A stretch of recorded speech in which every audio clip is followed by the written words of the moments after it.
Bonjour, bonsoir à toutes et à tous, c'est Kevin pour les Ludovores, nouveau numéro du menu crowdfunding.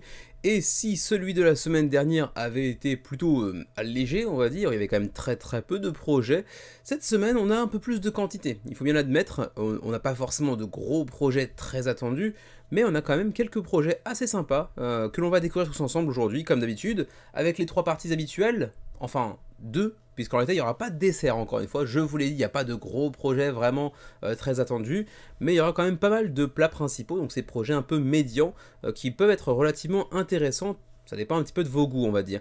Mais moi, de mon côté, j'ai trouvé ouais, deux jeux vraiment sympatoches cette semaine. Il y en aura peut-être même un qui pourrait potentiellement me faire un petit peu basculer. On verra bien duquel il s'agit. Du coup, sans plus tarder, on se lance sur un menu un peu plus consistant cette semaine, mais que j'espère encore être en dessous de la barre des 60 minutes, parce que je sens que je suis potentiellement un petit peu fiévreux. Je sais pas, j'ai pas pris ma température, mais bon, je suis un petit peu groggy, je suis un petit peu fatigué. Mais bon, c'est peut-être juste la fatigue de la semaine. Du coup, allez, on est parti tout de suite. Menu crowdfunding 187, je crois, à voir.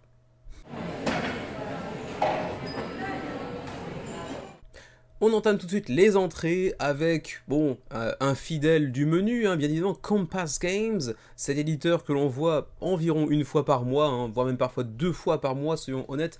Dans le menu crowdfunding, on est toujours et encore sur du wargame, sur du jeu de guerre, avec cette fois-ci Sea Power and the State, World War III at Sea. Donc on est sur un scénario un petit peu fictionnel pour l'instant de Troisième Guerre mondiale, même si ça reprend comment dire, une sorte de conflit qui aurait pu débuter et s'aggraver à la fin des années 80, début des années 90. C'est pour 2 joueurs, 14 ans et plus, complexité médiane, pour des parties extrêmement longues, comme souvent c'est le cas des jeux de Compass Games, cette fois-ci entre 6 et 9 heures la partie, et qui peut également se jouer en solo. Alors comme d'hab, on est sur du matos qui est pas hyper flamboyant visuellement parlant, mais pour tous les amateurs de Wargame, j'ai l'impression que quand même Compass Games, c'est un éditeur sur lequel il faut compter, hein, vraiment au moins un projet par mois environ.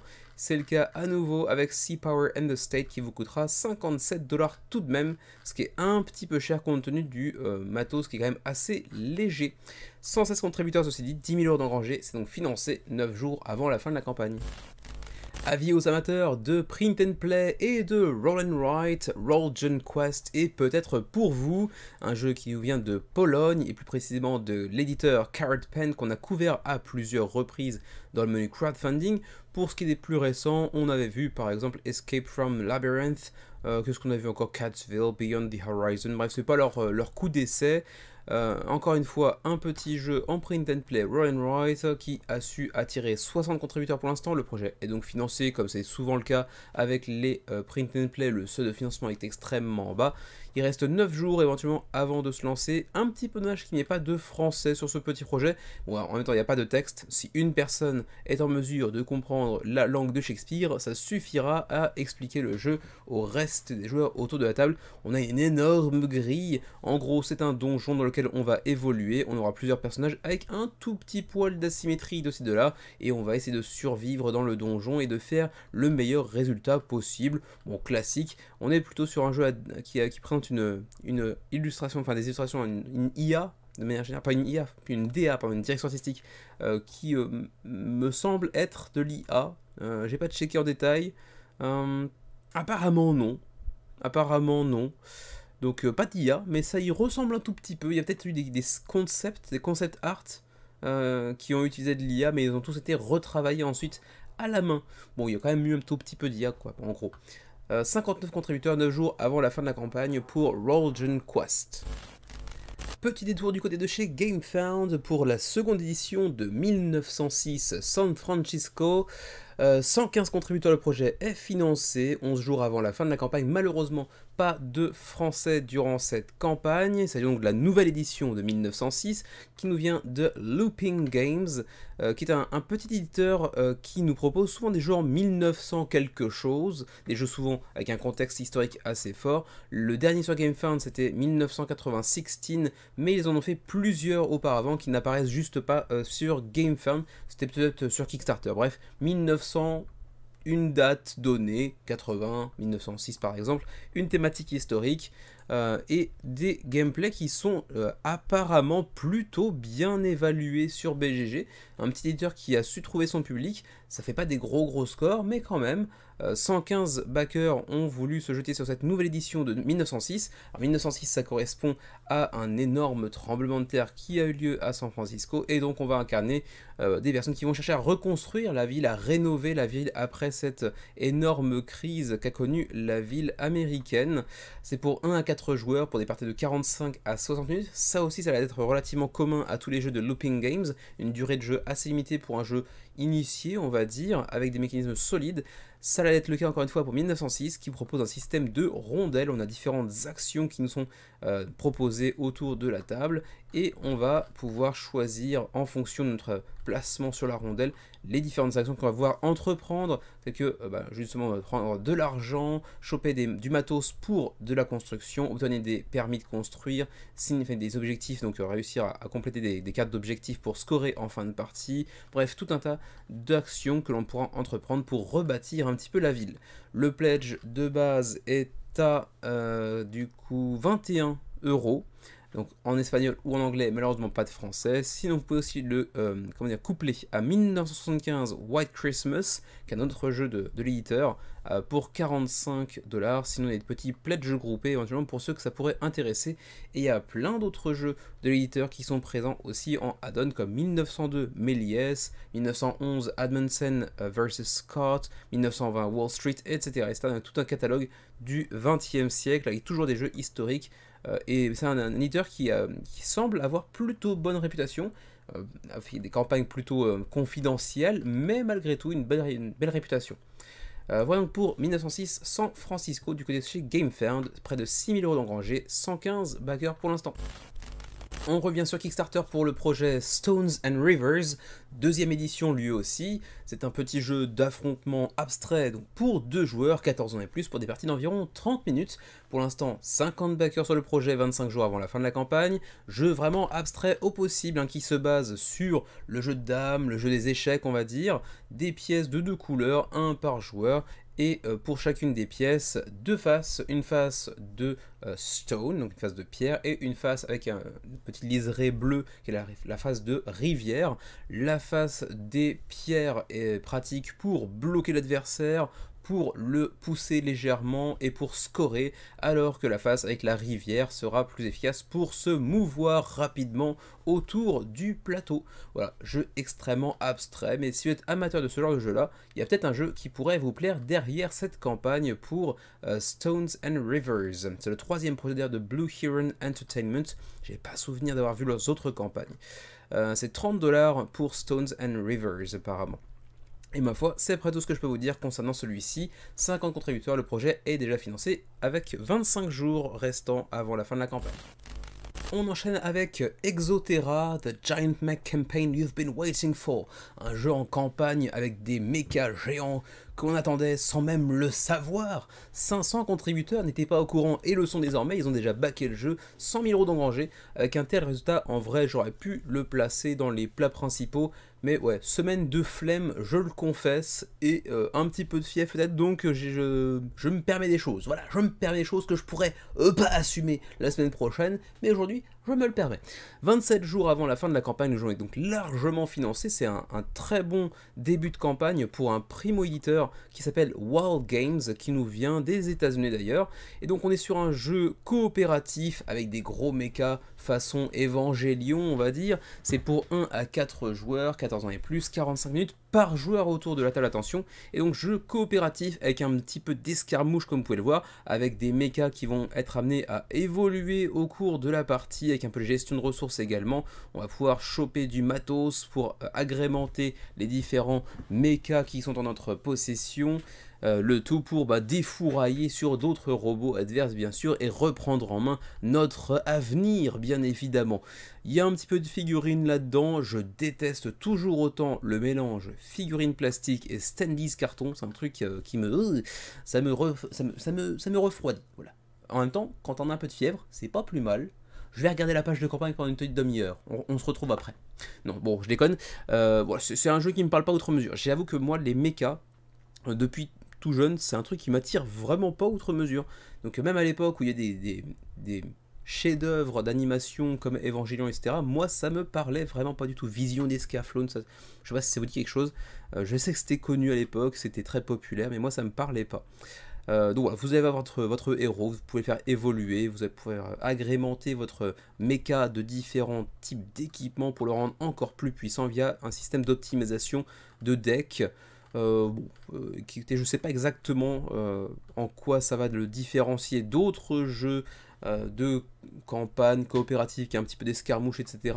Si ce n'est que par son thème. Il y a quand même beaucoup de texte également sur les cartes qui n'ont pas beaucoup d'illustrations, donc ça peut paraître un tout petit peu austère pour être tout à fait honnête. Mais bon, on va voir quand même rapidement les niveaux de pledge. Alors c'est ici que ça se passe. Ouf, le Rookie Pledge était déjà à 150 $, c'est quand même extrêmement cher. En même temps, vous le voyez, il y a quand même 1120 cartes là-dedans. On est sur un gros jeu en termes de quantité de matos à l'intérieur. 5 livrets, 8 plateaux double épaisseur, 51 standees, 400 tokens, etc. Donc le Pledge Rookie, qui est le Pledge de base, est déjà quand même assez cher. Et c'est pas fini, on va chercher maintenant le pledge vétéran avec cette fois-ci de la miniature, il y en aura donc 15, et ça coûte 190 $, c'est quand même extrêmement cher encore une fois. On a le Ace Pledge qui va s'accompagner de 2 extensions que l'on aperçoit ici. Est-ce que je peux vous trouver ça? Tales from New Terra Expansion, et puis il n'y en avait pas une seconde là? C'était la boîte pour les... Oui, c'est la boîte des miniatures. Ok, donc une extension a été 224 $. Ça commence à faire. Et puis ensuite, on a le Pledge Legend à 260 $. Ça va encore ajouter un petit peu d'amélioration, j'ai l'impression. Operation Peachstone Campaign, donc une campagne carrément par-dessus. Ok, bon, ça fait monter j'arrive pas à parler. C'est fou ça. L'addition, voilà. L'addition, ça fait monter l'addition assez méchamment, hein, 260 $ pour un primo-éditeur, même si le projet est très bien présenté, il y a toujours cette petite question de confiance face à un primo-éditeur. Est-ce qu'on sort 260 boules avec la confiance? C'est des questions qui se posent. Moi, heureusement, j'ai la chance d'être face à un jeu dont la thématique ne me parle pas du tout, donc je suis sauvé. Voilà donc pour Exoterra, le jeu de mecha en campagne, 500 contributeurs 27 jours avant la fin de la campagne. Beau début de campagne, même si le jeu a priori n'est vraiment pas fait pour moi. Autre truc qui n'est pas fait pour moi, la Tebelu. Et je me demandais si ça existait encore, et bah visiblement oui, ça existe encore. Pour ceux qui ne connaîtraient pas encore le Tebelu, c'est un système de jeu, ce n'est pas un jeu, c'est un système de jeu qui se base sur cette sorte de plateau qui lui-même est comment dirais-je, bourré de petits circuits, etc. Toujours connecté avec une application sur tablette ou sur iPhone. Et bien vous allez reposer tout un tas de composants tels que des tuiles ou des miniatures, etc. sur cette espèce de tapis bourré d'informatique en gros. Et il va repérer vos déplacements, il va vous assister dans vos actions. C'est en gros extrêmement guidé. C'est un système un peu hybride, on pourrait dire, même hybride plus, de jeux de société mêlés à de la technologie. Et sur ce système, ils nous sortent assez fréquemment différents types de jeux. C'est le cas ici avec la nouvelle campagne qui propose donc le jeu Sword and Sorcery. Attention, il n'y a pas tous les pledges qui contiennent la table, entre guillemets, Tebelu. Sachez dans Tebelu, le concept, Tebelu en fait c'est le terme japonais, c'est l'adaptation du mot anglais table en katakana, donc en alphabet réservé aux mots étrangers en japonais. Donc ça donne Tebelu. Voilà, on s'en fout, ça n'a aucun intérêt de le dire, mais je trouvais ça fun. 450 000 € d'engagés déjà, donc c'est quand même une sacrée somme, le jeu est financé. 1300 backers, 450 000 €, donc vous pouvez faire le calcul. Le coût du pledge est assez salé là encore. 27 jours avant la fin de la campagne, c'est pour 1 à 5 joueurs, c'est du coopératif, il y a de l'exploration, c'est un jeu en campagne narratif, il y aura max d'action. Bon, en même temps, cette seule image vous permettait déjà de l'imaginer. On va bien sûr avoir de l'exploration de différentes zones que l'on va être amené à explorer. On va affronter tout un tas de monstres en tout genre pour progresser dans le donjon. Le français sera bel et bien disponible et ça fait plaisir. Par contre, attention, si vous n'avez pas encore la TBE, il faudra aussi acheter le système TBE et c'est ça aussi qui coûte diablement cher. On va s'en apercevoir assez rapidement. Mais comme d'hab, ceci dit, le matos est toujours hyper clean, les miniatures sont vraiment très belles. On est sur un projet qui apparemment vit bien et qui propose du matos de qualité. Est-ce que l'expérience hybride plus TBE pourra séduire tout le monde? À mon avis, c'est loin d'être le cas, c'est un truc un petit peu de niche, mais qui visiblement a su s'inscrire dans la durée malgré tout, puisqu'on voit des projets assez régulièrement sur GameFound désormais pour différents jeux sur la plateforme TBE. Alors, les niveaux de pledge, le pledge de base est à 70 €. Le pledge core conversion, qu'est-ce que c'est que la différence du coup? Ah ok, core conversion, en fait c'est une extension de Sword and Sorcery. Ok, donc c'est pour ceux qui ont déjà le jeu en fait, hein, si j'ai bien compris, ont déjà le jeu Sword and Sorcery Immortal Souls et qui ont juste besoin du contenu additionnel qu'apporte cette campagne. Ok, sinon le Core Pledge est à 95 € si vraiment vous n'avez rien du tout. Ensuite, on a le Adventure Conversion Pledge à 170 €, le Heroic Conversion à 310, et oui, là, ça commence à monter assez rapidement, le Heroic Pledge à 380, et celui qui est mis en avant, le Adventure Pledge à 220 €. Voilà, donc c'est quand même assez cher, et tout ça, c'est sans la fameuse TBE qui doit être en add-on. Voilà, et ici, le TBE Hardware est déjà à 100 €. Donc ça, c'est l'élément de base sans lequel vous ne pourrez pas profiter de l'expérience. Donc il faudra l'ajouter en add-on si c'est le cas. Donc ça peut faire monter le prix très haut, vous l'aurez compris. Mais c'est certainement une expérience assez unique en son genre. Si vous avez déjà eu l'occasion de tester les TBE, justement, je serais curieux d'avoir vos retours. Est-ce que vraiment cette expérience hybride plus vaut le coup, vaut le détour? Vous me le direz éventuellement en commentaire. Mais en tout cas, si comment dirais-je, si on prend un peu de distance avec l'aspect technologie, TBE, machin, etc., le jeu en lui-même a l'air d'être vraiment très bien produit. Est-ce que c'est le solide? Pour le coup, j'ai oublié de checker sur BGG la note, parce que Swords and Sorcery apparemment existe déjà sur BGG, mais enfin existe déjà en tant que jeu, on va dire. Mais j'ai complètement zappé le fait de checker sur BGG un petit peu les commentaires, les retours des joueurs sur le jeu. Donc je ne saurais pas vous dire, mais bon, TBE fait des campagnes année après année, donc vraisemblablement il y a quand même un truc qui fait que les backers sont convaincus, sont charmés et ils reviennent. D'autant plus que là, il y a différentes langues, y compris le français, donc il y a vraiment toutes les raisons de s'y intéresser. C'est juste tellement pas pour moi que malgré le score vraiment consistant, vraiment imposant, je me suis permis de le placer, là encore une fois, dans les entrées de la semaine. Alors qu'on voit ici quelques petites illustrations du how to play avec le système TBE, hein, les différentes tuiles. Voilà, vous voyez que dès que vous retirez une tuile, que vous posez une tuile, etc., l'application réagit automatiquement grâce au circuit imprimé à l'intérieur de la table, justement. Donc ouais, ça peut être assez intéressant, c'est que c'est vraisemblablement pas pour moi non plus, mais c'est vrai que c'est une idée assez sympa. Donc encore une fois, si vous avez testé, n'hésitez pas à le dire en commentaire. 460 000 € d'engrangés, 1300 backers pour l'instant, 27 jours avant la fin de la campagne. Celui-ci aussi, si j'avais été en meilleure forme, je l'aurais mis dans les plats principaux, mais bon, il n'y a pas de français, enfin pas de version francophone en tout cas, pour Doomguard, donc je me permets de le mettre dans les entrées de la semaine, mais encore une fois, prenez ça avec des pincettes, parce que vraiment, il a l'air d'être cool, en vrai, j'aurais bien placé dans les plats principaux.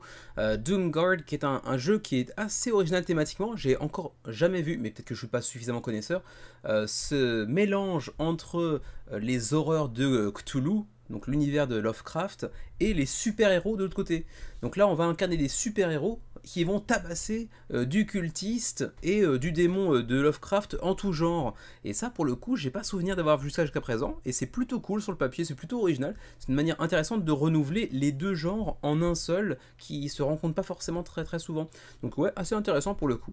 C'est un jeu coopératif pour 1 à 5 joueurs, 60 à 90 minutes la partie, donc c'est assez facilement sortable, et c'est pour 14 ans et plus. Pour l'instant, le jeu est largement financé avec 50 000 € d'engrangés, 560 contributeurs, 28 jours avant la fin de la campagne, 38e projet pour PEG, Et donc, vous allez voir assez rapidement, un jeu qui présente plutôt pas mal, même si on est sur masse de standees en carton, donc oui, c'est pas très très joli, mais c'est mieux que le mélange carton-plastique ensemble, vous en conviendrez.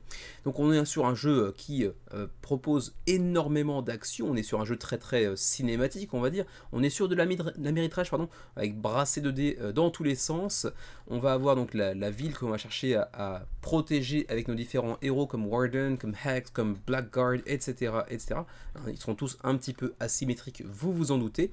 Et on va avoir différents lieux de la ville qui va être progressivement mis sous l'emprise de Cthulhu et de ses sbires, des cultistes, etc.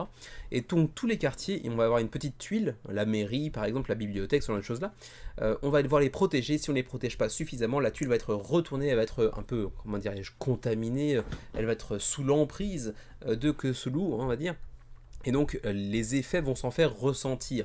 De même pour vos héros qui, s'ils ne réussissent pas à contenir la menace suffisamment bien, vont eux aussi être impactés et devenir potentiellement un peu fous, ce qui va potentiellement leur donner des pouvoirs, des capacités un petit peu différentes de leur version de base, mais aussi qui va avoir son lot de risques qui l'accompagnent. En cela, c'est un tout petit peu comparable à, comment s'appelait ce jeu qu'on a testé avec Xayah à 2-3 reprises, qu'il a revendu entre temps, c'est Cthulhu Death Medaille. Moi, c'est Cthulhu Death Medaille qui était un super jeu, mais qui avait comment dirais-je, des parties radicalement différentes les unes des autres qui, en l'état, est plutôt une très bonne chose, sauf que là, c'était pas le cas. On pouvait avoir des parties vraiment super intenses, héroïques, hyper satisfaisantes, et des parties où on se faisait rouler dessus sans vraiment rien pouvoir faire, et c'était beaucoup moins satisfaisant pour le coup. Je pense que c'est pour ça que Xavier l'a revendu, parce que pourtant, Cthulhu Death Medaille, c'est un très très bon jeu.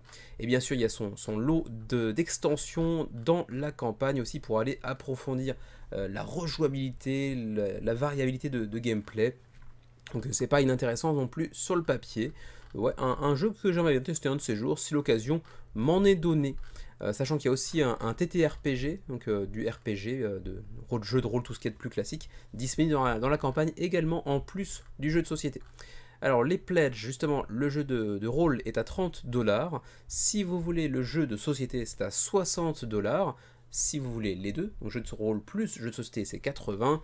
Sinon, vous avez un pledge à 140 pour avoir le jeu de base, l'extension Legions of Hell, donc les légions de l'enfer, et Alien Invasion, donc les invasions aliens. Donc là, on est plus sur du Lovecraft Cthulhu, on est sur des thématiques un petit peu différentes, donc les créatures de l'enfer et les aliens qui viennent nous envahir, un peu façon Mars Attack, mais en moins ridicule en termes de design. Et puis sinon le all-in, on va rajouter par-dessus le jeu de rôle, et ça fait 150$. Voilà donc pour ce qui est de Doomguard, le petit projet qui mêle donc super-héros et univers de Lovecraft. 560 contributeurs, 50 000 € d'enjeu, 28 jours avant la fin de la campagne. Projet Cocorico de la semaine, Chaosphere Etonac Vanguard, qui nous vient de Aura Games Legends, studio parisien de création de jeux de société. On est sur un jeu science-fiction roguelite qui se joue en solo ou en coop de 1 à 2 joueurs, 45 à 60 minutes la partie, donc un jeu assez facile à sortir. Pour l'instant 200 backers sur le projet après 4 jours de campagne, c'est pas si mal pour un petit projet français qui se lance sur GameFound a fortiori. 28 jours avant la fin de la campagne, le projet est d'ores et déjà financé, et bien évidemment c'est français, donc il y a une VF disponible dans la campagne. Alors on peut quand même souligner ce pari assez osé de faire un jeu, alors certes coopératif, donc forcément, pas forcément, mais très souvent le cas, jouable solo, mais jusqu'à 2 uniquement, pas 3 ou 4 comme c'est souvent le cas. Non, là on s'est limité à 2 joueurs et c'est marre, donc ouais, c'est un petit peu osé comme configuration, pourquoi pas, c'est intéressant. On est donc sur un jeu qui nous permet de vivre des aventures à travers l'univers intersidéral. On va avoir son propre vaisseau et on va être amené à faire pas mal de rencontres peu amicales comme le laisse supposer cette image. On va avoir plein d'affrontements avec d'autres vaisseaux adverses qui vont aussi nous permettre de choper de nouvelles ressources, d'améliorer notre vaisseau, etc. Le tout pour affronter ultimement un boss qui va pouvoir varier d'une partie à l'autre, puisque on va nous-mêmes avoir 4 vaisseaux différents qu'on va pouvoir choisir en début de partie pour différents types de gameplay. Il y a un petit peu d'asymétrie pour chacun des vaisseaux. On va avoir une asymétrie progressive également via l'obtention de nouvelles armes par exemple. On va pouvoir recruter différents mercenaires, donc l'équipage de notre vaisseau va être amené à évoluer pour encore plus d'efficacité au fur et à mesure, pour mieux répondre aux différents dangers adverses. Ensuite, on va avoir donc la collecte de ressources pardon, pour pouvoir mieux développer encore notre arsenal, on va dire. Les fameux combats face aux vaisseaux adverses. Et puis donc toute cette gestion du combat avec des associations d'icônes pour justement faire cet affrontement et déduire lequel des deux vaisseaux va ressortir vainqueur à terme. Donc ouais, pas mal de boss, pas mal de rejouabilité sur le papier pour un jeu qui en plus va être assez facile à ressortir. Ma foi, pourquoi pas, ça va être assez intéressant que ce petit Chaosphere Etenac Vanguard. En plus de ça, vous le voyez, il coûte pas très cher, il est à 35 € pour ce qui est du pledge de base en tout cas. Le base game lui est à 25 €, donc là c'est le vrai core pledge en réalité, hein. On voit ici que c'est core gameplay et base game. Le jeu de base est à 25 €, ensuite à 35 € vous avez un tout petit peu plus de matos comme vous pouvez le voir ici. On va essayer de voir un petit peu la différence. On a tous les stretch goals qui sont inclus ici. Est-ce que c'est le cas également pour le base game?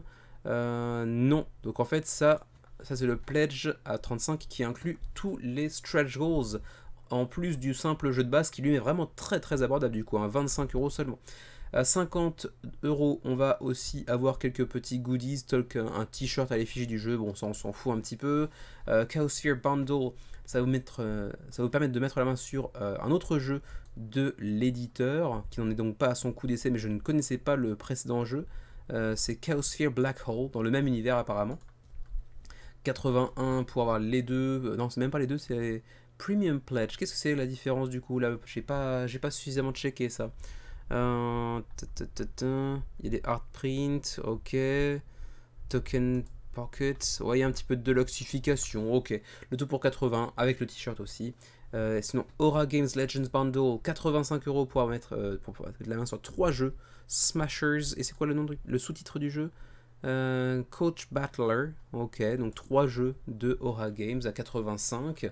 Le bundle ultime avec la totale, les t-shirts, la deluxification, les 3 jeux, 136 €. Voilà, je vais pas en dire beaucoup plus que ça. Sachez quand même qu'il y a des vidéos en français pour ceux que ça pourrait intéresser. Il y a une vidéo de Armic One que je connais pas du tout pour le coup. Mais ça c'est pas français ça, hein. Ah c'est en anglais, ok c'est pour ça. Mais sinon on a notre très cher Zeugma qui en a fait une vidéo avec le petit sous-titre coup de cœur. Donc c'est plutôt très positif de son côté. On a une vidéo de Lisfy également. Oui c'est ce que je vous dis, il y a Idrigen aussi, hein. Idrigen qui a fait une vidéo également.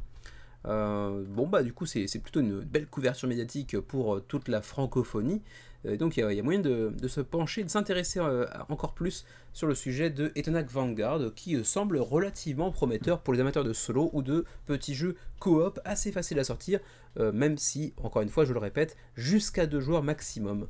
Donc ça c'est un petit truc à prendre en compte quand même, hein. C'est pas forcément la configuration préférée de tout le monde. 200 backers, 12 000 € d'engrangés pour l'instant pour donc Chaosphere Etenac Vanguard. Et c'est tout du coup pour les entrées de la semaine. On va passer maintenant aux plats principaux et vous allez voir ils sont assez nombreux cette semaine. On en a 1, 2, 3, 4, 5, 6, 7, 8. C'est beaucoup quand même. Finalement le menu va être assez long.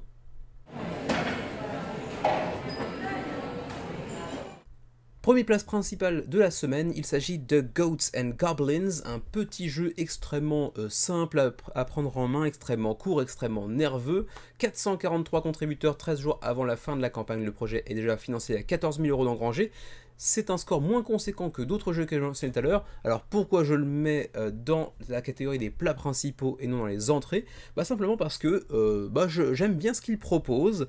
Et donc, comme je vous le dis souvent en introduction, le classement entre entrées, plats principaux et desserts, c'est quand même un petit peu subjectif malgré tout. Il y a de l'objectivité, mais il y a aussi de la subjectivité. Et là, clairement, celui-ci, je le mets là par subjectivité pure, par intérêt personnel, parce que Goats and Goblins, pour 2 à 6 joueurs, 30 minutes la partie, 8 ans et plus, donc un jeu extrêmement familial, et ben ça a l'air d'être assez cool, assez facile à sortir, très facile à prendre en main. Je le regarde aussi peut-être avec le regard un petit peu de l'agent de licence que je suis à mes heures sombres, pour me dire que c'est potentiellement un jeu qui pourrait être très facilement localisable. Il y a très peu de texte, c'est un jeu extrêmement facile à présenter, ça va être assez fun.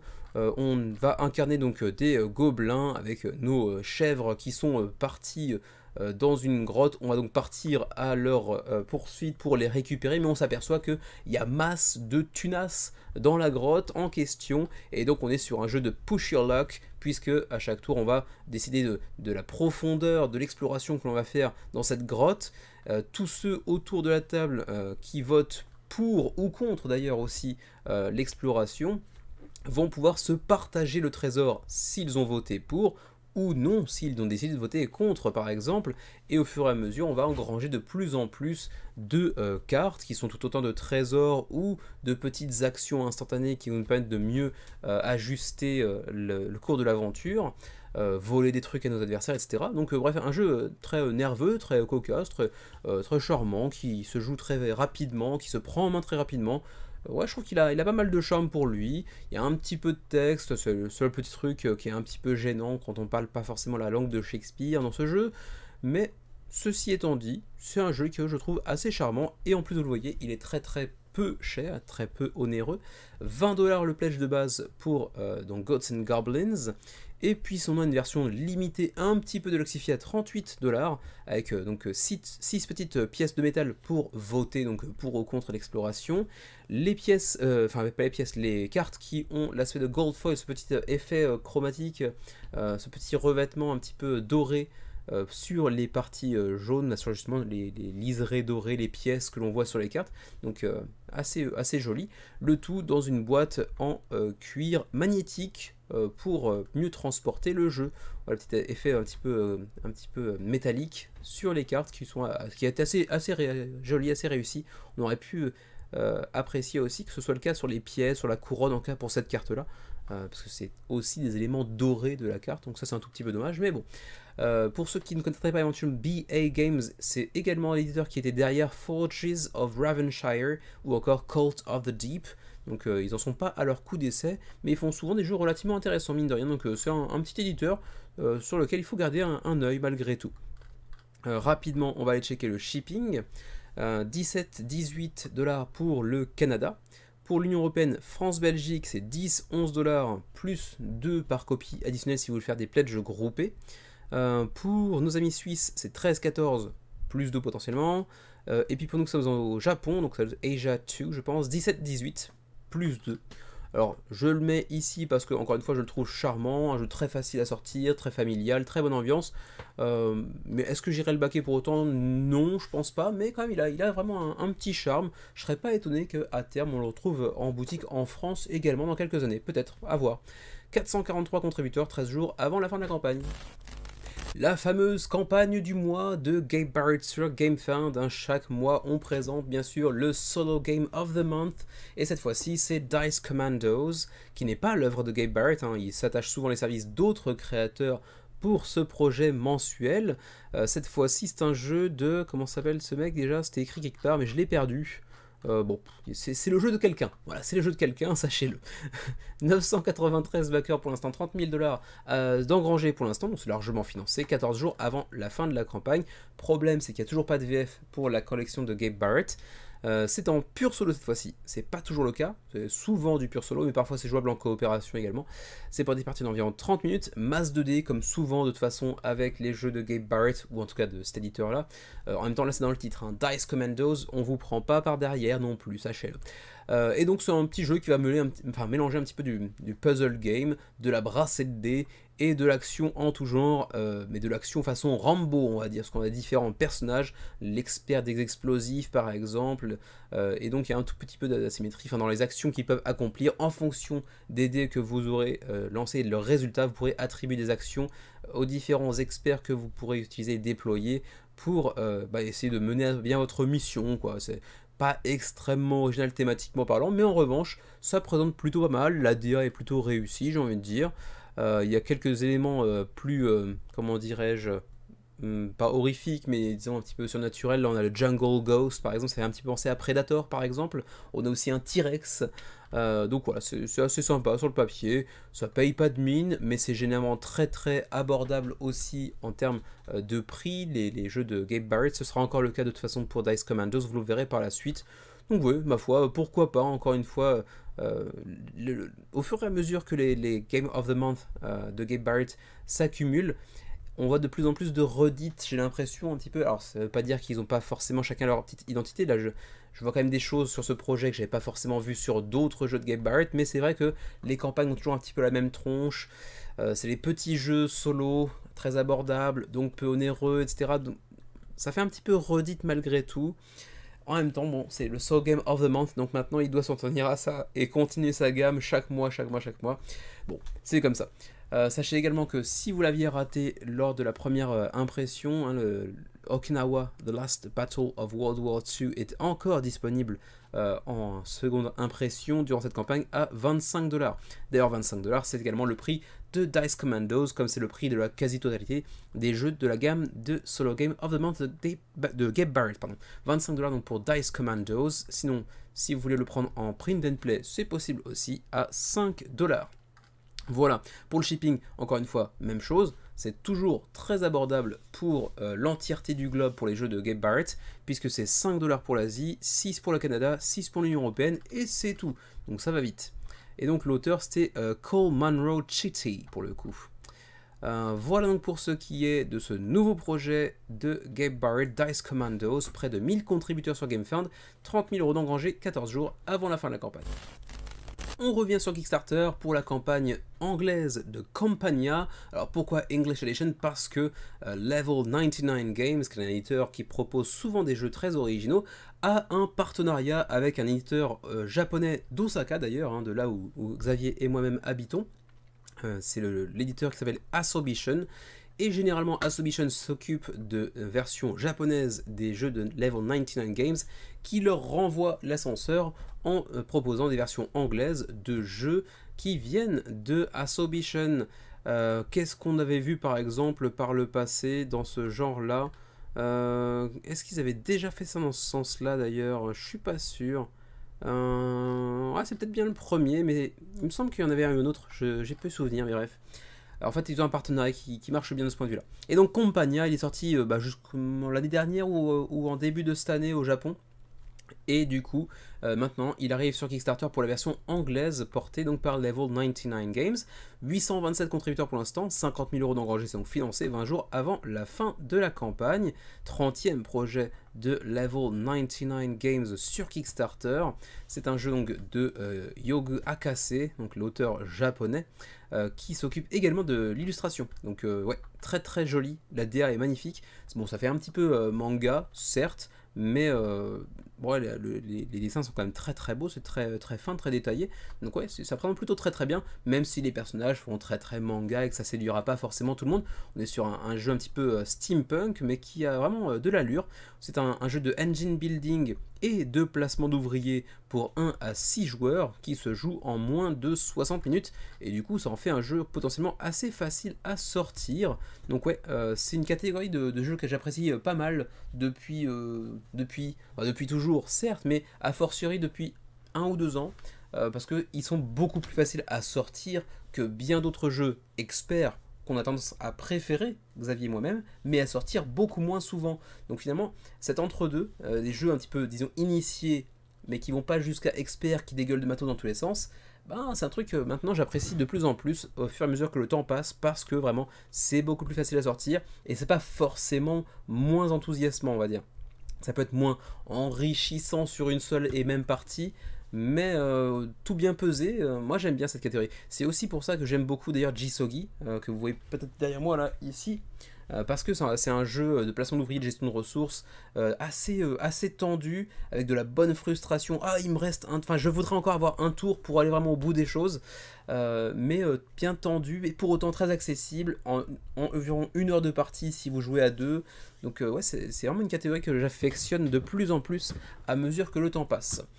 Alors donc, vous allez ici dans Campania jouer des ouvriers, mais vous allez les disposer de manière secrète derrière votre petit écran. Hein. Vous voyez que les dés que vous posez derrière votre petit écran, on voit les écrans ici d'ailleurs. Et donc on va les envoyer sur différentes missions à travers la cité donc de Campania. Et en plus de ça, la cité elle-même va avoir un setup, donc une installation différente d'une partie à l'autre, ce qui propose une rejouabilité assez conséquente. Je l'ai déjà dit, mais c'est pour 1 à 6 joueurs, et donc partie de 60 minutes jusqu'à 90. Bien sûr, si vous jouez à 6 joueurs, c'est assez différent de la configuration à 2 joueurs, mais ça reste assez facile à sortir, et c'est assez rare de voir un jeu initié comme ça qui propose d'aller jusqu'à 6 et non pas 4 joueurs, donc assez intéressant malgré tout. Le petit how to play brièvement, donc je l'ai dit, hein, derrière votre petit écran caché des autres joueurs, vous allez placer vos ouvriers, qui sont sous la forme de dés, sur les différentes zones de la ville. Ensuite, vous allez avoir cet aspect de contrôle de territoire également, hein, en fonction des nombres de cubes qui sont placés sur un territoire, c'est vous qui allez choper plus ou moins de ressources par exemple. Vous allez donc construire et étendre votre empire, c'est l'aspect de engine building, donc au fur et à mesure de la partie pour espérer engranger plus de points que vos adversaires. Voilà, c'est assez simple comme pitch de base, mais c'est efficace. Le rendu sur la table présente plutôt très bien, c'est un jeu qui est assez joli encore une fois, hein, je me répète, mais même si ça fait très manga pour certaines illustrations, comme les personnages, en fait, principalement c'est les personnages qui me plaisent beaucoup moins, ça fait vraiment trop manga pour le coup, mais les illustrations des lieux, on va dire, sont quand même plutôt classe, je trouve, assez charmant. On a aussi un Deluxe Level, un pledge de niveau un petit peu supérieur avec des meeple screen print à l'effigie des différents personnages du jeu, avec également des tokens d'ouvriers uniques pour chacune des factions en présence, et puis des dés personnalisés également. Alors justement, qu'en est-il du prix? Parce qu'on les a pas vus, je crois, hein. On a vu les différents pledge levels, mais sans les prix qui vont avec. Donc on va aller directement ici. Compagnia de base est à 50 $, donc ça fait un jeu très abordable encore une fois, hein, 43 €, c'est quand même un jeu pas très cher. Et si vous voulez la Deluxe, c'est 90 $, donc c'est quand même un bond assez significatif. C'est donc 77 € contre 43. Est-ce que la différence en vaut vraiment la peine? Ça me semble être un peu trop cher, parce que ça rajoute quand même... ça rajoute quoi? Attendez, Basic Level, ok, Deluxe Level, alors donc ça rajoute...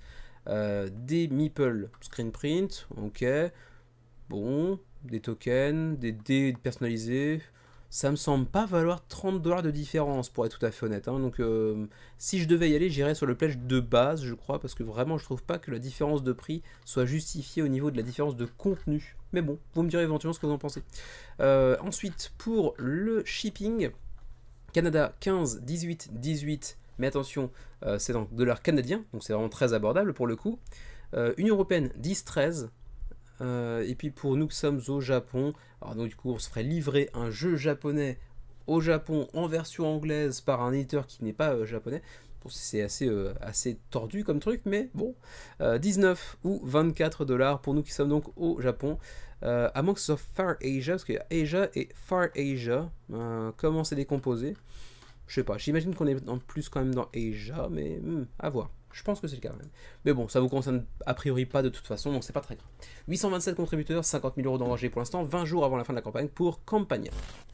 Si vous êtes amateur de Risk et que vous êtes également amateur de G.I. Joe, ben, c'est peut-être un truc pour vous ici, hein. Risk G.I. Joe Special Missions, donc la licence Risk avec la licence de G.I. Joe, qui font une fusion pour proposer ce nouveau jeu qui nous vient de la part de Renegade Game Studio, donc un éditeur hyper reconnu dans le milieu, et pourtant début de campagne assez modeste, 730 contributeurs. Ceci étant dit, le jeu est financé assez largement avec les 43 000 € qu'on voit ici, 20 jours avant la fin de la campagne. Pas de VF pour le moment, mais Renegade Game Studio, à terme, il y a quand même souvent des VF, hein, pas toujours, mais quand même assez souvent le cas. D'ailleurs, on peut aller regarder quelques-uns de leurs jeux précédents. Power Rangers, Eternal Rangers, Unstoppable, Search for Lost Species, je me demande s'il n'a pas déjà une VF. Raglan Run avait eu une VF. Bon, on va regarder rapidement d'autres. Évidemment, j'ai fait la boulette, mais le truc de mon père, comment ça s'appelle déjà, qui avait fait assez... qui avait pas mal fait parler de lui quand même, c'était My Father's Work, mais je sais plus comment il s'appelle. L'héritage de mon père, peut-être en français, quelque chose comme ça. Est-ce qu'il y a d'autres trucs qui sont en français là-dedans? War's Edge est en français également. Power Rangers Heroes of the Greed, je suis pas sûr. Mais bon, bref. Renegade Games, c'est comme un studio qui est fortement installé dans le milieu.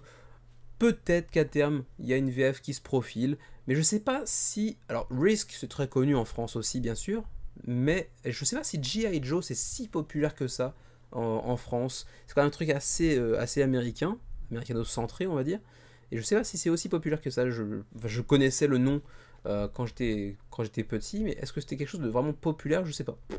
Aucune idée. Bref, ça reste Risk, hein, de base, mais avec la licence G.I. Joe par-dessus, avec donc différents leaders de l'équipe de G.I. Joe, et puis l'équipe d'en face qui est, comment ça s'appelle déjà, enfin les adversaires de G.I. Joe, on verra ça par la suite, c'est pas très important, mais donc pas mal de, enfin c'est Cobra, c'est ça, oui, Cobra. Pas mal d'asymétrie là-dedans, avec les différents personnages que l'on pourra être amené à incarner. Le plateau de jeu que l'on voit ici, avec les différentes zones, hein, l'Europe, l'Afrique, enfin les 5 continents, disons, les différentes cartes de leaders, les cartes d'action, les cartes de territoire.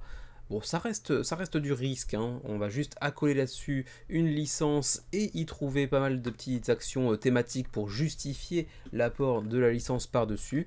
J'ai jamais été un grand joueur de risque, j'y ai joué quelques fois quand j'étais tout jeune, mais j'en ai pas de grands souvenirs.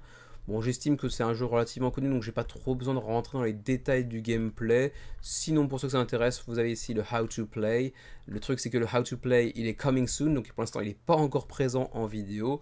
Il y a plusieurs vidéos de preview, mais elles sont toutes en anglais. Il n'y a pas de français dans cette campagne. Peut-être qu'à terme, via la licence quand même assez connue, on aura le droit à une VF, mais pour l'instant, rien de garanti. Pour l'Union Européenne et pour le Canada, c'est 19 à 20 $. Donc, le 20 $, c'est le retailer, donc c'est pour les boutiques. Donc c'est 19 $, de frais de port. Et puis pour la Suisse, par exemple, ce serait 105. Waouh, c'est incroyable. Incroyable. 105 $. Waouh, 105 $. C'est beaucoup plus cher que le jeu. Et d'ailleurs, les niveaux de pledge, ils sont pas présentés là-dedans, j'ai l'impression. Enfin, ils sont présentés, mais sans le prix. Donc on va directement aller ici. Yo Joe, 70 $, donc 60 € pour le pledge de base. Et ensuite, c'est le retail directement. Bon, il y a un seul niveau de pledge en réalité. Ça, c'est plutôt cool. Ça évite d'avoir à chercher 50 informations dans la campagne. Vous me dites ce que vous pensez de Risk et de G.I. Joe, et de Risk G.I. Joe pour le coup, dans les commentaires, si ça vous intéresse. 730 contributeurs, 43 000 € d'engrangés. Allez, 55 minutes d'enregistrement. Il me reste encore 4 jeux à traiter. Enfin 4, même 5 en réalité, parce que cette campagne, c'est 2 jeux en un. Avec Flip Voyage plus Flip Town New Frontier, donc 2 nouveaux Flip and Write par l'auteur de Flip Town, car oui, ici on a Flip Town New Frontier, ce n'est pas une extension, c'est un vrai standalone pour le coup, et qui s'accompagne donc de Flip Voyage avec un univers beaucoup plus orienté Docteur Nemo, quoi en gros. Pas docteur d'ailleurs, capitaine. Pas du tout un docteur, Capitaine Nemo.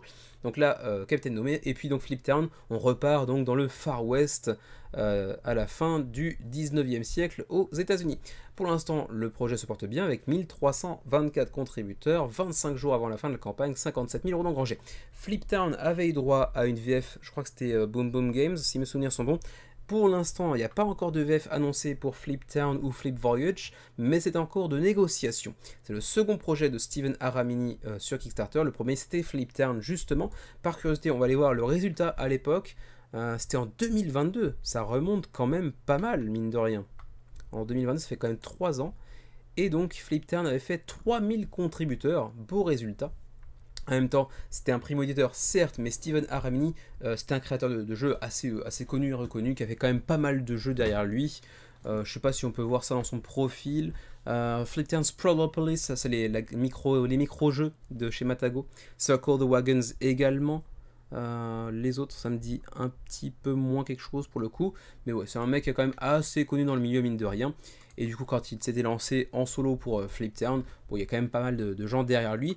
Et c'est la même chose pour Flip Voyage. Hein. Bon, la campagne commence bien. Est-ce qu'elle ira chercher 3300, 3500 contributeurs? C'est pas sûr, mais c'est pas impossible non plus. Ça m'étonnerait pas qu'il dépasse les 3000 sur cette campagne. Flip Town New Frontier, c'est pour 30 à 60 minutes pour 1 à 4 joueurs. Flip Voyage, c'est pour 45 minutes la partie, 1 à 4 joueurs également. Donc pour les deux, en tout cas, du solo disponible. Ça fera plaisir à notre cher ami Zeugma qui l'a récemment mentionné d'ailleurs dans une vidéo qu'il a fait à propos de MOV Vanguard, l'agence pour laquelle je bosse. en tant qu'agence de licence, et donc il attendait avec impatience cette double campagne, et donc voilà, le voilà servi avec cette double campagne de Flip Voyage et Flip Town New Frontier. 29$ pour Flip Voyage, 27 pour Flip Town New Frontier, le duo est à 52, donc il y a quand même une légère ristourne sur le pledge groupé, on va dire, le mini pledge groupé. Ensuite, 64$ pour mettre la main sur Flip Town plus Flip Town New Frontier. Et puis sinon le all-in, quoi, en gros, c'est les 3 jeux à 95$ pour le coup. Fondamentalement, Flip Voyage et Flip Town, c'est quand même très similaire. On est sur du flip and write dans les deux cas. Donc on va donc flipper, donc retourner des cartes, et on va bien sûr appliquer les résultats des différentes cartes sur différents types d'actions. Par exemple, dans Flip Voyage, on va attribuer ces résultats sur des actions de science, de combat maritime, d'aventure, de libération par exemple. Bref, on a masse d'actions disponibles. On voit ici sur notre sous-marin et tous les trucs qui les entourent également. Voilà. Il y a quand même beaucoup d'actions à entreprendre dans Flip Voyage, qui j'ai l'impression que se veut un poil plus complexe peut-être. En tout cas, c'est l'impression que ça me donne, mais j'ai pas encore eu l'occasion de tester Flip Town, donc c'est juste vraiment une impression, sachez-le. Comme pour Flip Town, Flip Voyage se base également sur le poker, hein. On voit les cartes classiques, hein, donc de l'as jusqu'au roi, on va dire. Donc ça c'est le même principe également, c'est juste que c'est pas exactement les mêmes actions, c'est pas exactement le même équilibrage, enfin c'est un jeu différent, même s'il est quand même très similaire. On retrouve une ADN commune, ça c'est indéniable. Il y a une petite extension également durant la campagne, Fantastic Discoveries, qui vient vous être proposée pour justifier encore plus l'idée de backer plutôt que d'attendre une sortie boutique, quoi, en gros. Ensuite, vous avez également Flip Town New Frontier, Full Box Expansion to Flip Town. Full Box Expansion. Alors ça me pose un peu problème, parce que tout à l'heure je vous ai dit que c'était un standalone, et en même temps c'est présenté comme tel ici. Two new Flip and Write titles. Si on nous dit 2 nouveaux titres, ça me semble être un standalone, mais en même temps ici on nous dit que c'est une extension, mais Full Box Expansion, est-ce que c'est standalone? J'avoue que j'aurais un peu du mal à vous le dire pour l'instant, et du coup ça me met un petit peu mal. J'aime pas trop cette situation. En tout cas il y a des nouveaux plateaux, le nouveau plateau que l'on voit ici, qui est un petit peu différent du plateau d'origine. J'ai l'impression quand même que c'est du standalone. C'est un tout petit peu revu et corrigé par rapport à Flip Town, j'imagine. Faudra checker ça un peu plus en détail. Peut-être qu'il y a un encart quelque part dans la FAQ pour dire un petit peu de quoi il retourne. Je sais pas. Vous me direz éventuellement si vous avez déjà joué à Flip Town, si vous apercevez déjà des différences assez importantes ou pas. Ensuite, on va aller voir en add-on. Flip Town est accessible à 29. Flip Town Lone Gun Solo Campaign, donc une campagne solo à 12$ également disponible. Ok. Shipping c'est très petit pour le coup. Canada 20, 23, 26 en fonction de votre choix de pledge. Belgique, France 13, 14, 15. Pour nos amis suisses 17, 18, 19. Et puis pour nous au Japon 21, 23, 25$ de frais de port. Pour ce qui est donc de Flip Voyage et Flip Town New Frontier, qui me pose un peu question pour le coup. Est-ce que c'est vraiment un standalone ou est-ce qu'il faudra Flip Town jeu de base pour en profiter? Je reste sous l'impression que c'est un standalone, mais vraiment à confirmer. Et FAQ, j'ai l'impression qu'il n'y a rien. Il n'y a rien du tout. Il n'y a pas de questions posées dans la FAQ pour l'instant. Bon, un peu dommage. Voilà, vous me direz ce que vous en pensez pour cette double campagne Flip Voyage et Flip Town New Frontier. 1300 backers, 57 000 € d'engrangés, 25 jours avant la fin de la campagne. Celui-ci, pour le coup, il a bel et bien une version française, en PDF uniquement, hein, pas en version physique pour le moment en tout cas. Il s'agit de Age of Bitcoin, et c'est presque un mini coup de cœur de ma part, presque seulement. Pourquoi? Alors je vais détailler ça un peu plus dans cette présentation bien évidemment, dans ce petit segment de la vidéo plutôt, mais j'aime bien ce que ça semble proposer en termes de gameplay. Le matos est hyper clean pour ce qui est un primo-éditeur. Oui et non, ils ont déjà fait des jeux, mais c'est leur premier projet sur Kickstarter, en tout cas. C'est White Elephants, et ça nous vient de Thaïlande, c'est quand même assez rare pour être souligné aussi. Donc ouais, j'aime bien ce que ça semble proposer en termes de gameplay. Le matos est hyper clean, vraiment. Il y a même un truc un peu gimmicky qui sert pas à grand chose, mais les plateaux magnétiques d'évolution du cours du Bitcoin et de l'or, c'est très thématique, c'est un peu classe, mais c'est un petit peu gimmicky aussi, ça sert pas forcément à grand chose, mais bon, c'est thématique, j'aime bien. Mais c'est sur une thématique assez edgy, assez, comment dirais-je, j'arrive pas à trouver mes mots en français décidément ce soir, à double tranchant on va dire. Il y a des gens qui adorent les monnaies crypto, les crypto-monnaies, et d'autres qui détestent ça du plus profond de leur âme, tel que Xavier par exemple, qui déteste ça. Moi j'avoue que j'ai une opinion relativement neutre. J'ai un assez bon ami qui joue un petit peu avec la crypto-monnaie et à qui ça réussit plutôt bien. Je me suis jamais trop penché sur le sujet, j'ai eu une phase où je me dis pourquoi pas, mais finalement j'y suis jamais vraiment allé et c'est trop... Enfin c'est marrant, c'est même pas trop tard en vrai, parce que le Bitcoin continue, même s'il a des petites chutes parfois, il continue de monter, et beaucoup d'analystes semblent penser que ça va monter jusqu'à un Bitcoin, 1 million de dollars à terme quoi. Donc peut-être que c'est pas encore vraiment trop tard, mais j'avoue que j'ai la flemme de m'y intéresser malgré tout, et c'est peut-être mon tort. Bref, c'est pas le sujet de la vidéo, bien évidemment, mais bon, oui, c'est la thématique de Age of Bitcoin, une thématique qui va pas forcément plaire à tout le monde, donc c'est aussi un point positif, c'est original, et négatif, ça plaira pas à tout le monde, et vous n'aurez pas forcément des joueurs qui vont être séduits de prime abord par la thématique. Mais en tout cas, il y a près de 1000 contributeurs sur le projet d'ores et déjà, 25 jours avant la fin de la campagne, 75 000 € d'engrangés, et donc je le disais tout à l'heure, une VF en PDF, pas en format physique, mais tout de même une VF, et ça fait plaisir. On a d'entrée de jeu le Pledge Deluxe qui nous est mis en avant à 75 $. On va voir que le matos est quand même plutôt très clean, mais on verra le différentiel entre la version de base et la version, disons, deluxifiée par la suite. C'est donc pour 1 à 4 joueurs, 14 ans et plus, 30 minutes par joueur autour de la table. On est sur un jeu d'investissement, pas seulement de Bitcoin, mais également de l'or, et donc avec de la gestion de ressources, bien évidemment, ça semble couler de source. Le pledge de base et le deluxe. Le pledge de base est à 62, le pledge deluxe est à 75, ça fait une différence assez légère, de 13 $ seulement. La différence, elle se trouve essentiellement dans ces deux points ici. Alors là, on a donc des tokens en carton qui seront ici en bois avec UV printing donc par-dessus, et puis ici l'indicateur de confiance du Bitcoin qui est ici est en carton, alors que ici il est en acrylique transparent pour la Deluxe.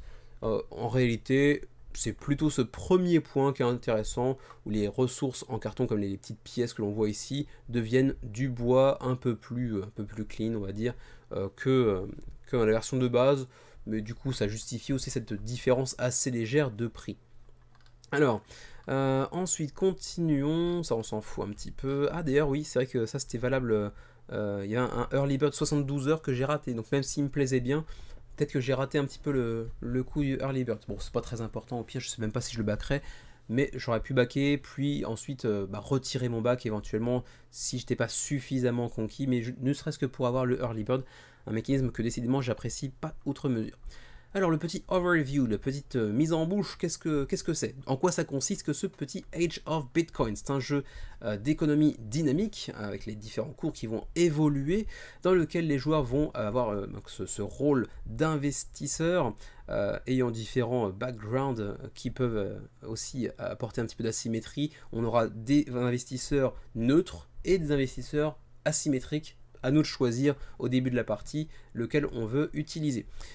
Et donc le but, tout simple, tout bête, très capitaliste, devenir le plus cher du monde, enfin pas le plus cher, le plus riche, pardon, du monde. Sorte d'attaque de manque, et là je crois.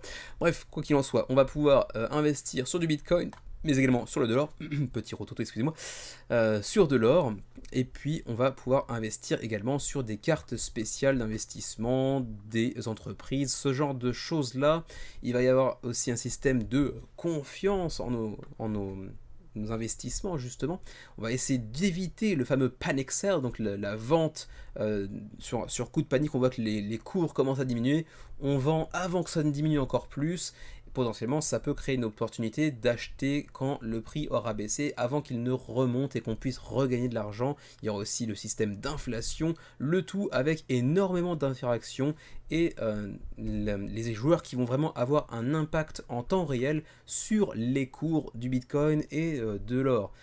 au-delà de ça, encore une fois, je le répète, hein, qualité de production qui a l'air d'être vraiment clean avec plateau double épaisseur, avec donc ces plateaux magnétiques sur lesquels on va ajuster les prix du Bitcoin et de l'or. Vraiment, c'est très gimmicky, mais en même temps très thématique, et ça me plaît bien.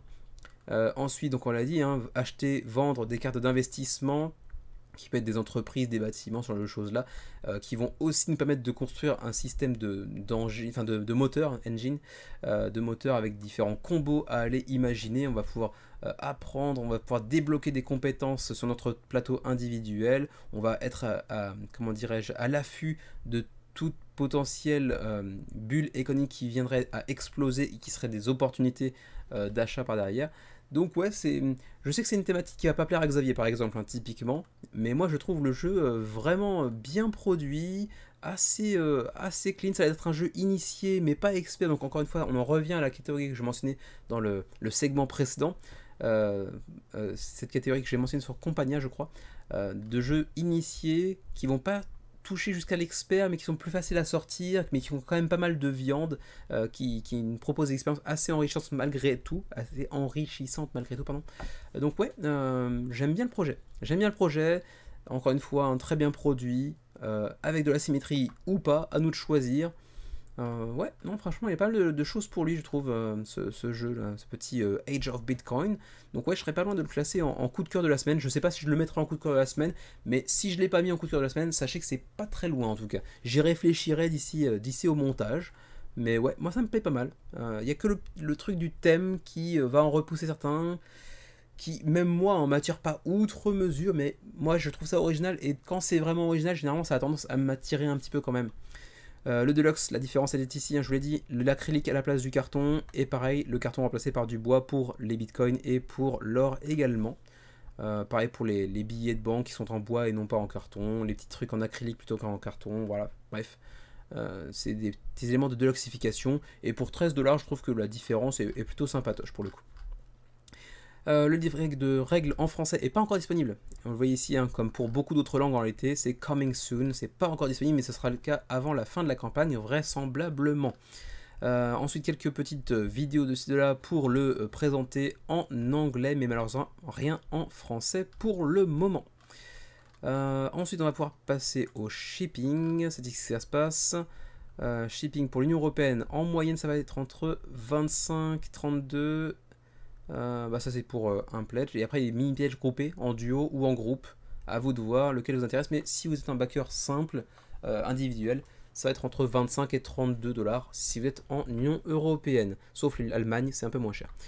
Pour la Suisse, 29,37, Canada, ça dépend du nombre de backers. S'il y a plus de 200 backers au Canada, ce sera 28,35. Si c'est moins, ce sera 47,60. C'est quand même assez onéreux pour le coup. Et puis pour nous qui sommes au Japon, ça doit être Far East, j'imagine. Far East, Japan, ouais, c'est ça. Donc ce serait 35,45. C'est quand même assez cher pour le coup. Alors que la Thaïlande, c'est 3, 4, 4, 6. Très abordable pour le coup. Tout ça, c'était pour les Deluxe. Pour ce qui est de la Core Pledge, donc la version non deluxifiée, c'est un peu moins cher de frais de port, peut-être 25 au lieu de 25,32, ok. 29 pour la Suisse au lieu de 29,37. Et puis au Japon, c'est 35,45. Et là, c'est 35 tout court. Ok, bon, ça c'est quand même un poil cher en termes de frais de port. Mais bon, on verra bien. Pour ce qui est du shipping, ça aussi, ça va être assez rapide. Le jeu est déjà fini en gros, hein. Il est déjà prêt à partir à l'impression en usine pour septembre, et le shipping devrait se faire entre janvier et février 2026. Donc un jeu qui potentiellement devrait vous arriver entre février, mars, avril, grand maximum. Vous me direz ce que vous en pensez de ce petit Age of Bitcoin. Je trouve qu'il a beaucoup de charme, qu'il a aussi cet aspect très clivant, c'est le mot que je cherchais depuis 5 minutes, clivant, au niveau de la thématique, qui vraisemblablement va pas plaire à tout le monde, mais moi je trouve ça assez original, très bien produit. Le jeu en termes de gameplay pur a l'air d'être vraiment cool également, donc ouais, je trouve qu'il y a quand même pas mal d'arguments à faire valoir. Age of Bitcoin, 1000 contributeurs, 74 000 € d'engrangés, 25 jours avant la fin de la campagne. Allez Kevin, on y est presque, encore 2 projets avant la fin. J'ai chaud. Cube Creatures, c'est l'avant-dernier projet de la semaine, et c'est aussi le petit projet feel good de la semaine, puisque vous le voyez, C'est un jeu de cartes fait par un petit enfant de 7 ans, c'est mignon, avec son papa, il l'a pas fait tout seul. Mais c'est un petit gamin de 7 ans qui a fait ça aux États-Unis avec l'aide de son papa qui lui aussi est un joueur de longue date. C'est un petit jeu très familial pour 6 ans et plus, 15 minutes la partie, et c'est extrêmement mignon. 1270 backers déjà sur le projet, premier projet d'ailleurs de DJ Burdick, c'est ça? Donc le papa de Porter, son fils de 7 ans. 27 jours avant la fin de la campagne, c'est un très beau succès. Alors c'est vrai que la belle petite histoire de papa et son fils qui font un jeu ensemble, il me semble qu'en plus c'est le fils qui a fait les sketchs, enfin les premiers jets des dessins également, je crois. Donc ouais, c'est vraiment la belle petite histoire, quoi, c'est tout mignon, et je pense que c'est pas pour rien dans le très très bon résultat de ce début de campagne pour Cube Creatures. Et donc on est, j'ai dit, hein, sur un jeu de cartes qui se veut quand même assez stratégique, même si très familial et très facile à prendre en main. Il suffit d'avoir de très légères compétences en mathématiques de base, hein, c'est quand même pour du 6 ans et plus, donc c'est quand même extrêmement simple. Ceci étant dit, quand même pas mal de profondeur de gameplay stratégique, malgré tout. On est sur des parties très courtes, hein, 15 minutes la partie, pour environ 5 minutes d'apprentissage du jeu. Le jeu est facilement transportable également. On peut aussi avoir un aspect de deck building collaboratif. Encore une fois, 6 ans et plus, donc un jeu très familial, très facile à sortir. En revanche, c'est pour du 1 contre 1. Donc ça, c'est le seul petit truc, c'est que bon, la configuration n'est pas forcément idéale. On aurait peut-être aimé pouvoir y jouer jusqu'à 4 joueurs. C'est uniquement en duel. Bon, l'ADA, c'est quand même extrêmement choupi. Il y avait des questions autour de la potentielle utilisation de l'IA dans certains commentaires. Mais en fait, si on descend... Alors, c'était où déjà All Story peut-être. Bon, on va descendre, on verra dans la campagne. Il y a des illustrations, des sketchs, des croquis, voilà c'est le mot en français, des croquis qui sont présentés un peu plus bas, et apparemment qui sont même l'œuvre du petit Porter, donc non, a priori c'est pas de l'IA. Quoi qu'il en soit, très rapidement, on va jouer une créature sur notre champ de bataille, donc ça peut être une créature qui a une puissance d'attaque assez costaude, ou au contraire une puissance défensive assez costaude, ou également un matching, donc un icône qui correspond pour faire une paire également. On pourrait aussi jouer une carte de pouvoir hein, qui va aussi impacter le cours de la partie, avec des cartes de magie pour augmenter le pouvoir de notre créature justement, des actions uniques qui vont renverser le cours de la partie, ou encore des cartes de réaction à une action de notre adversaire par exemple, avec les cartouches un petit peu différents, hein, magique, action, réaction que l'on voit ici. On va pouvoir combiner différentes créatures les unes avec les autres, et on va pouvoir attaquer également.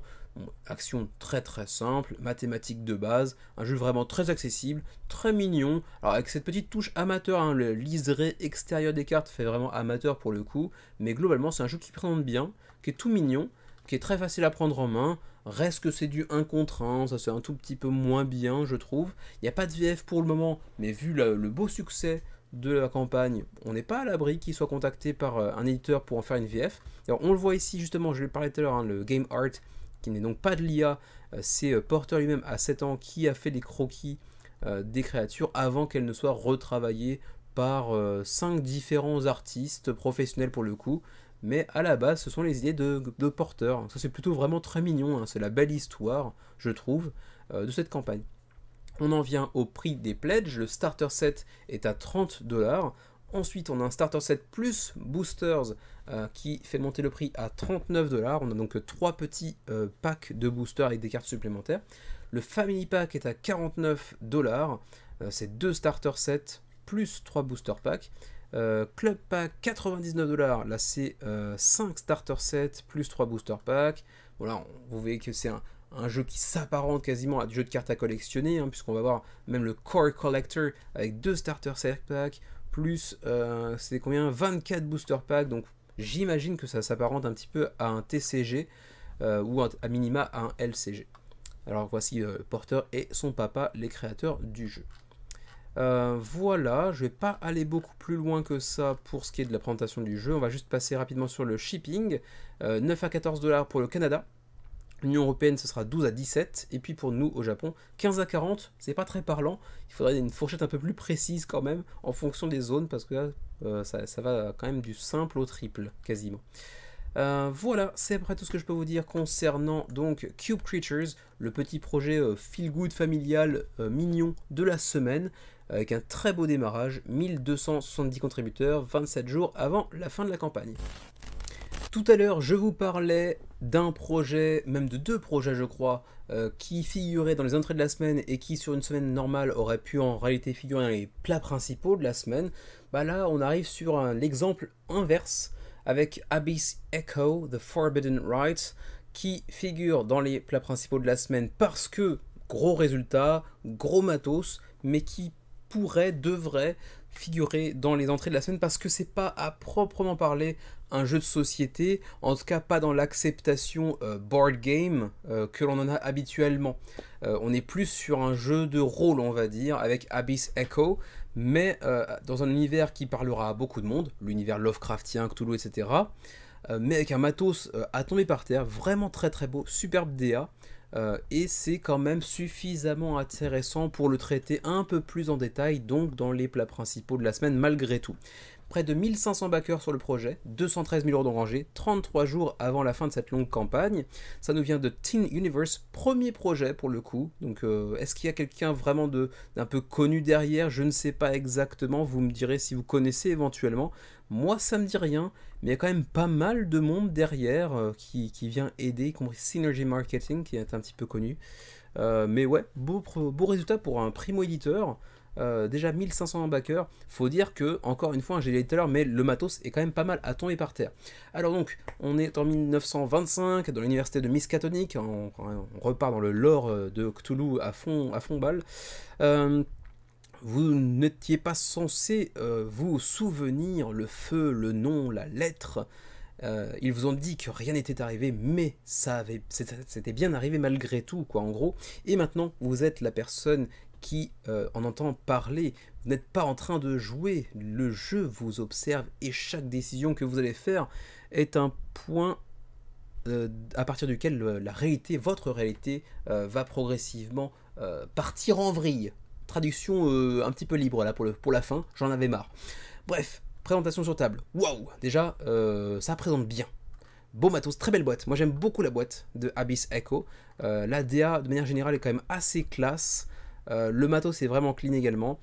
C'est pour 25 heures et plus environ par cycle. C'est pour 1 à 6 joueurs pour 14 ans et plus. Très brève présentation du jeu, de ce qu'il propose. Une expérience extrêmement immersive et narrative dans l'univers de Lovecraft, dans laquelle chaque décision va impacter la suite de la partie, les différents embranchements scénaristiques. 6 storybooks avec plus de 550 pages dans lesquels donc, vous pouvez vous plonger en profondeur. Ensuite, avoir des vraies preuves de ce qui s'est passé entre votre main avec des photos, des lettres, des artefacts qui sont, comment dirais-je, sealed, qui sont protégés, enfermés, on va dire, depuis 1925, qui sont sous-scellés, on va dire, depuis 1925. Bon, real, c'est un bien grand mot, mais vous aurez compris. Ensuite, vous pourrez jouer en solo ou jouer avec d'autres joueurs, bien évidemment. 13 fins différentes. One Fragile Sanity, donc ouais, comment dirais-je, une santé mentale extrêmement fragile, mais c'est toujours un point commun à beaucoup de jeux qui utilisent l'univers Lovecraftien. La santé mentale, c'est un truc qui revient très très souvent. Mais donc 13 fins différentes en tout cas, et comment dirais-je, aucune connaissance du lore de Lovecraft nécessaire avant de vous jeter dans l'aventure. Donc juste ouvrez le bouquin et plongez-vous dans l'univers de Abyss Echo et le jeu fera le reste en gros. Donc voilà, un jeu extrêmement bien produit, de rôle, même s'il y a des composants qui laissent penser un petit peu à du jeu de plateau également, c'est un petit peu un entre-deux on va dire, mais c'est plus orienté malgré tout jeu de rôle, soyons tout à fait honnêtes. Mais ça fait partie de ces rares jeux de rôle qui pourraient m'intéresser, et c'est un truc qui me manque dans les jeux de rôle. Je pense que j'ai fait 2 tentatives sur du jeu de rôle par le passé avec Xavier et d'autres personnes, et j'avais pas accroché justement aussi parce qu'il n'y a pas de matos. Et ça demande plus de travail, d'imagination, de construction en interne du lore, de votre personnage, etc. Et moi, l'aspect matériel, du coup, dans ce type de jeu-là, m'attire plus. j'ai pas tout à faire moi-même, du coup je sais pas si c'est le message vous passe bien. Mes capacités mentales sont un petit peu réduites aujourd'hui, j'ai l'impression, j'en suis désolé, mais bon, j'imagine que ça reste compréhensible malgré tout. Mais moi le fait que ce soit accompagné par beaucoup de matos, y compris du matos modifiable comme on le voit ici un peu façon Legacy, moi ça me parle un peu plus, ça me donne un peu plus envie d'y aller. Ceci étant dit, combien ça coûte tout ça? Alors, on a le Digital Edition, l'édition digitale, 55$. Déjà, bon, si l'édition digitale est à 55$, vous vous doutez bien que les pledges en physique, ça va douiller un petit peu. Allons voir ça. Eh bien, la Core Box, elle est à 90$. 98$ pour le contenu que l'on voit ici. Bon, c'est un petit peu cher, certes. Bon, c'est cher, mais ça reste quand même relativement raisonnable. Moi, que le matos est quand même assez qualitatif, encore une fois, il y a beaucoup de matos. Les PDF sont aussi disponibles en version digitale si vous prenez ce pledge-là. Ensuite, dans cette version, dans le Core Box, qu'est-ce qu'on a à l'intérieur? On a un petit peu tout ce matos-là, hein, avec les différentes boîtes pour chacun des personnages, pour chacun des, comment dire, des pans scénaristiques qu'on va aller explorer. Toujours avec cette très belle DA. Moi je suis assez fan de la DA pour le coup, qui mêle différents styles. Il y a certains trucs qui s'apparentent presque à du manga je trouve, mais globalement c'est une belle DA. Le livre est magnifique et que c'est sur impression comme ça, un petit peu holofoil, enfin c'est pas holofoil mais je trouve ça vraiment très très beau. L'emblème et tout, enfin ouais, très très classe. Les différents petits plateaux, les petits compteurs, etc. Le Destiny Coin en métal j'ai l'impression aussi. Bref, tout ça est très très joli, ça me plaît beaucoup, et pourtant je suis pas du tout amateur de jeux de rôle, mais là pour le coup le matos, l'univers, la qualité des composants, de qualité de production on va dire, fait que le jeu me tente pas mal quand même. De là à y aller non, parce que je sais que c'est pas moi le cœur de cible et que c'est pas mon type de jeu, donc j'aurais l'impression que si je le back c'est essentiellement parce que ils ont fait un truc qui est extrêmement attirant à l'œil, et qui une fois arrivé ne serait pas sur la table en fait. J'y jouerai certainement pas. Je pense que ça fait partie de ces trucs où vous baquez, vous êtes content d'avoir baqué, et après une fois que c'est là ou pas là, enfin, vous êtes content d'avoir l'objet quoi en gros un petit peu. En tout cas ce vous s'applique à moi-même. Je sais pas si ça s'applique à vous, mais en tout cas moi ce serait un peu le cas j'ai l'impression. Donc je pense pas y aller, mais ouais, très belle, très beau projet. Ensuite, Miskatonic Archive, 148 au lieu de 247 en valeur potentielle. Ça veut pas forcément dire grand chose, mais bon, ça vient rajouter encore plus de contenu. Hein, toute la partie gauche ici, c'est nouveau à ce pledge là. Donc encore plus de contenu. Encore une fois, très belle DA. C'est très classe. Est-ce qu'il y a encore d'autres niveaux de pledge? J'ai pas l'impression, non. Ça m'arrange du coup. Voilà, je vais pas rentrer plus que ça dans les détails parce que de toute façon le reste c'est plus du jeu de rôle qu'autre chose, j'ai pas envie trop de rentrer dans les détails. Si, il y a encore un pledge, excusez-moi, il y a le Tandem Expedition à 387$. Ah d'accord, mais c'est un dual set bundle, ok, c'est deux sets différents du pledge qu'on a eu précédemment j'ai l'impression. Donc on s'en fout, on n'a pas besoin de mentionner tout ça. Ok, donc on va en arriver peut-être au shipping. Est-ce qu'il y a du shipping? J'ai même pas fait ça, j'ai même pas fait attention à ça quand j'ai consulté la page de la campagne tout à l'heure. Timeline, c'est pour mars-avril pour 2026, l'année prochaine. Shipping, voilà, c'est ici. Pour l'Union Européenne, ce sera 35$. Il n'y a même pas l'Asie. Now shipping is custom friendly for Asia. Ok. US, UK. Donc pour l'instant, ils ne savent pas encore le prix du shipping pour l'Asie, par exemple. Mais bon, pour l'Union Européenne, ce sera a priori 35$. Quoi. On verra bien si ça évolue avec le temps. En tout cas, bien beau projet. Et pourtant, je ne suis pas du tout le cœur de cible de ce Abyss Echo. Mais vous me direz si c'est le cas pour vous. Mais à minima, le jeu est vraiment très beau, une belle ambiance, une belle atmosphère avec les composants vraiment de grande qualité. Donc ouais, très beau projet pour un primo-éditeur qui nous vient de Hong Kong, ça aussi à souligner. C'est pas de là que j'aurais imaginé que provenait le jeu, avec cet univers de Lovecraft. Bon, en même temps, on le retrouve maintenant à toutes les sauces, un peu partout, donc c'est pas si étonnant que ça en réalité. 1467 backers, 213 000 euros enragés, je m'avance un tout petit peu, et 33 jours avant la fin de cette longue campagne et ce long menu. J'en suis à 1h30 d'enregistrement, avec un peu de montage, ça va faire 1h20, je pense, un truc comme ça, peut-être un peu plus. Ça reste relativement court malgré tout. Et je suis pas mécontent d'avoir terminé, parce que j'ai envie d'aller me coucher là. Il est 23h40, ouais, j'ai envie d'aller me coucher. Honnêtement, montage, ce sera pour demain. Je suis content d'avoir fini l'enregistrement, lui, dans son entièreté, avant de pouvoir aller me coucher. Ça, c'est cool. Bon, je vais éviter de parler trop longtemps, parce que de toute façon, j'ai rien à dire en réalité. C'est juste que quand je suis un peu fatigué, j'ai tendance à devenir bavard, mais absolument pour rien dire. Donc ça n'a aucun intérêt pour vous. Donc on va mettre une fin à ce menu crowdfunding déjà un petit peu trop long, où j'aurais certainement pas été aussi bon qu'à l'accoutumée. Pas que je me jette des fleurs pour ce que je fais habituellement, j'aurais juste été plus mauvais, on va dire. Plus mauvais, c'est moins amélioratif que d'habitude, parce que ouais, un peu de fatigue, peut-être un peu de fièvre, je sais pas exactement. Mais bref, on se retrouve très prochainement sur la chaîne. Je sais que Xavier a filmé 2-3 vidéos consécutivement là, sur les derniers jours. Donc Xavier est un peu plus actif récemment, c'est plutôt cool.